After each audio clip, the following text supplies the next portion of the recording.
Carl Jung once said, "Until you make the unconscious conscious, it will direct your life and you will call it fate." Right now, as you read these words, invisible forces are quietly steering your thoughts, shaping your next decision, and writing the script of your tomorrow. You don't feel them because they've been with you so long they've become the background hum of your existence, like the sound of your own breathing that you only notice when someone mentions it. Think about your last major life choice. Maybe it was taking that promotion, ending a relationship, or moving to a new city. You probably weighed the pros and cons, consulted friends, maybe even made a list. You felt rational, deliberate, in control. But beneath that surface logic, something else was orchestrating the show. Your unconscious mind, that vast, shadowy realm Jung called the seat of all your forgotten experiences, was pulling strings you couldn't see. Consider Sarah, a successful marketing executive who keeps choosing partners who are emotionally unavailable. She tells herself she's attracted to independence and strength, but her unconscious is replaying a childhood script where love meant chasing after her distant father's approval. Her dating life isn't random bad luck. It's her unconscious mind faithfully recreating familiar patterns, even painful ones, because familiarity feels safer than the unknown. Your unconscious operates like a master puppeteer, invisible behind the curtain of your awareness. It contains every moment you've forgotten but your brain has filed away. The teacher's dismissive look when you were 7, the way your mother's voice changed when she was stressed, the family dinner conversations that taught you which emotions were acceptable to express. These experiences become the invisible architecture of your adult choices. You walk into a job interview and feel inexplicably confident or anxious, not knowing that your unconscious has already scanned the interviewer's posture and matched it to stored memories of authority figures. You meet someone new and instantly like or distrust them, unaware that their cologne triggered a cascade of associations with your high school chemistry teacher who once embarrassed you in front of the class. The unconscious speaks in symbols and emotions rather than words. It doesn't argue with your conscious reasoning. It simply makes certain options feel appealing or repulsive. You think you're choosing the sensible apartment because of the commute and square footage, but your unconscious recognizes the way morning light slants through the kitchen window, just like in your grandmother's house where you felt safest as a child. This isn't mystical, it's neuroscience. Your brain processes 11 million bits of information per second, but can only hold about 40 bits in conscious awareness. The rest gets filtered, sorted, and stored by unconscious systems that operate faster than thought. These systems don't distinguish between past and present, helpful and harmful. They simply execute the programs written by your earliest experiences. Your unconscious mind is particularly fond of repetition. It loves patterns, even destructive ones, because patterns feel predictable and therefore safe. This is why you might find yourself in the same type of conflicts at different jobs, or why your romantic relationships tend to follow similar trajectories. Your unconscious isn't sabotaging you. It's trying to create situations it knows how to handle, even if handling them poorly. The tragedy is that what feels like fate is often just forgotten history. The career that never worked out might trace back to a critical comment from a guidance counselor. The relationship patterns that seem like just how you are might be your unconscious mind's attempt to master an old wound by recreating and hopefully resolving it. Except the unconscious is terrible at resolution. It's better at repetition. Jung understood that this unconscious influence isn't inherently negative. It contains not just your wounds and limitations, but also your untapped potential, your deepest wisdom, and your authentic desires. The problem isn't having an unconscious. It's living unconsciously, letting these powerful forces operate without your awareness or input. When you begin to recognize these invisible patterns, something remarkable happens. The spell starts to break. You begin to see the strings. And once you see them, you can decide whether to dance to their rhythm or cut yourself free and choreograph your own movements. The excavation begins with paying attention to what you've been trained to ignore. Your dreams become archaeological sites, each symbol a fragment of buried truth. That recurring dream where you're late for an exam you forgot about? Your unconscious is processing feelings of inadequacy that your waking mind has learned to rationalize away. The nightmare, where you're being chased but can't run fast enough. Your unconscious is rehearsing escape scenarios from situations your conscious mind insists are fine, but dreams are just the beginning. Your unconscious leaks into your waking hours through what Jung called complexes, emotional clusters that hijack your rational mind when triggered. You know that moment when someone makes an innocent comment and you react with disproportionate anger? That's not about their comment. That's your unconscious mind recognizing a threat pattern and launching into defensive mode before your conscious mind can intervene. Watch yourself carefully during these moments.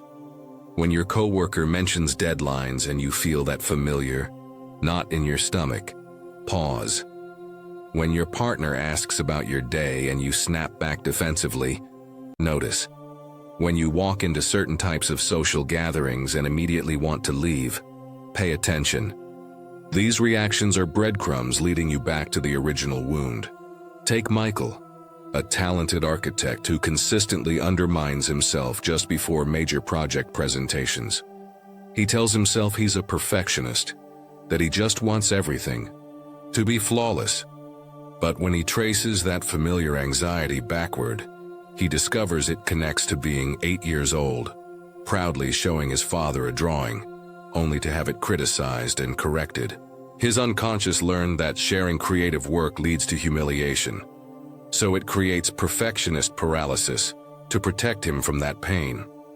Your body holds these memories too. That tension in your shoulders when certain people are around, the way your breathing changes in specific environments, the inexplicable fatigue that hits during particular seasons. Your unconscious communicates through sensation when words aren't available. It's constantly scanning for familiar danger and preparing ancient responses to modern situations. The uncomfortable truth is that many of your strongest preferences aren't really yours. They're survival strategies that your unconscious developed to navigate childhood circumstances that no longer exist. You think you're naturally introverted, but maybe you learned early that staying quiet was safer than risking attention. You believe you're independent by nature, but perhaps you discovered that needing others led to disappointment. This process of excavation can feel destabilizing because it challenges the story you've told yourself about who you are. The identity you've constructed: responsible oldest child, creative free spirit, logical problem solver, might partly be a mask your unconscious created to help you belong and survive. Underneath that mask lies someone you've forgotten. The person you were before you learned to adapt. Your unconscious has also been collecting evidence to support its worldview, filtering reality through its established beliefs. If it decided early that people can't be trusted, it will highlight every betrayal and minimize every act of kindness. If it concluded that success is dangerous, it will sabotage achievements and interpret setbacks as proof of its wisdom. This confirmation bias operates below conscious awareness, shaping what you notice and how you interpret what you see. The patterns become clearer when you map your life's recurring themes. Notice how your job situations tend to develop similar problems, how your friendships often end in comparable ways, how you repeatedly find yourself in certain types of conflicts. These aren't coincidences. They're your unconscious mind's greatest hits. The same songs played on repeat because the underlying psychological needs haven't been resolved. Jung called this process making the unconscious conscious, and it requires what he termed holding the tension of opposites. You must simultaneously acknowledge that your unconscious has been running the show, while not attacking yourself for it. This isn't about blame. It's about reclaiming authorship of your own story. The most challenging part is recognizing that what you've called fate or bad luck or just how things are might actually be your unconscious mind's masterpiece. A life carefully constructed to avoid ancient fears and fulfill forgotten needs. Your unconscious has been a faithful servant, executing programs designed to keep you safe, even when safety has become a prison. As this awareness grows, you'll start catching your unconscious in the act. You'll notice the moment when it tries to steer you away from opportunities that trigger old fears, or toward situations that promise to heal old wounds. This is when the real work begins, the delicate process of updating your internal software and teaching your unconscious that the old rules no longer apply. Now comes the delicate work of reprogramming. Your unconscious mind is like a faithful but outdated computer system, still running programs written decades ago. It won't simply accept verbal commands to change. It needs new experiences to overwrite the old code. This is where conscious choice becomes both your tool and your practice. Start small. When you notice your unconscious steering you toward familiar patterns, pause in that moment of recognition. Feel the pull of the old program, the urge to avoid the challenging conversation, to stay in the comfortable but limiting situation, to choose the safe option that keeps you small. Then, deliberately choose differently, not dramatically, not perfectly, but consciously. Remember Emma, who discovered her unconscious was sabotaging her relationships every time they became truly intimate. She couldn't simply decide to stop. Her unconscious would create elaborate scenarios to justify pushing people away. Instead, she began catching herself in micro moments, the split second before she made a cutting remark, the instant before she picked a fight over something trivial. In those tiny spaces between stimulus and response, she practiced choosing connection over protection. Your unconscious learns through repetition, just as it was originally programmed. Each time you choose consciousness over automaticity, you're laying down new neural pathways. The anxious part of your mind that expects rejection begins to relax when it accumulates evidence of acceptance. The defensive mechanisms that served you in childhood start to soften when they realize the old dangers are gone. This process requires tremendous patience because your unconscious changes slowly, like water gradually reshaping stone. You might make conscious choices for months before feeling any shift in your automatic responses. The key is consistency without perfectionism. You're not trying to eliminate your unconscious programming overnight, but to gradually expand your repertoire of responses. Dreams become allies in this transformation. As you work to make conscious choices, your dreams often shift to reflect the changes happening in your psyche. The chase dreams might transform into dreams where you turn to face your pursuer. The anxiety dreams about being unprepared might evolve into dreams where you improvise successfully. Your unconscious is literally dreaming new possibilities into existence.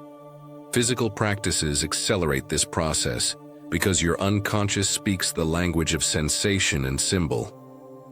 Meditation teaches you to observe your thoughts without being hijacked by them. Yoga reveals how emotional patterns live in your body. Art and music bypass your rational mind and communicate directly with your unconscious, offering new ways to process and integrate old experiences. The most profound shift happens when you realize you're no longer fighting your unconscious but partnering with it. Instead of seeing it as an enemy to overcome, you begin to appreciate it as a repository of wisdom that needs updating. Your unconscious holds not just your wounds, but your deepest knowing, your authentic desires, and your untapped potentials. This partnership develops, you'll notice your relationship with what you once called fate begins to change.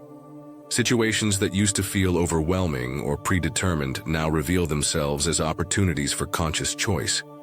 The same triggers that once sent you into automatic reaction become invitations to practice new responses.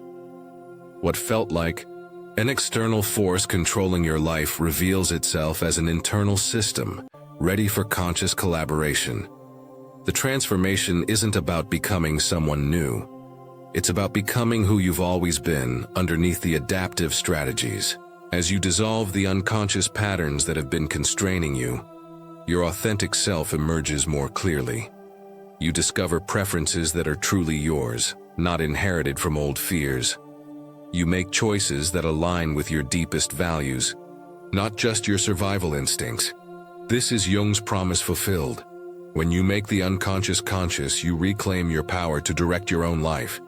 The mysterious force you once called fate reveals itself as your own disowned creativity, your own unexpressed potential, your own unlived life waiting to be born.